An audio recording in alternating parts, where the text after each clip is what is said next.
Dahil umaga na naman po, may bata dito.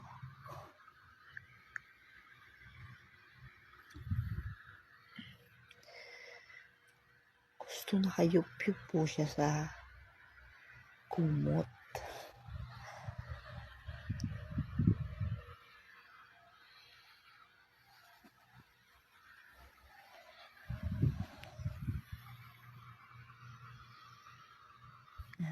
Ambisyoso po talaga to.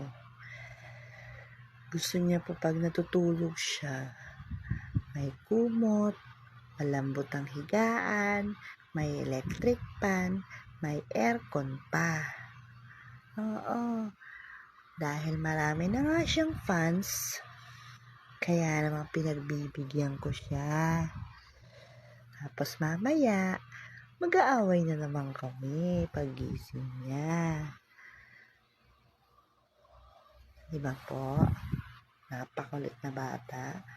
Tulog na tulog. Maya-maya, mag-aaway na naman kami niyan.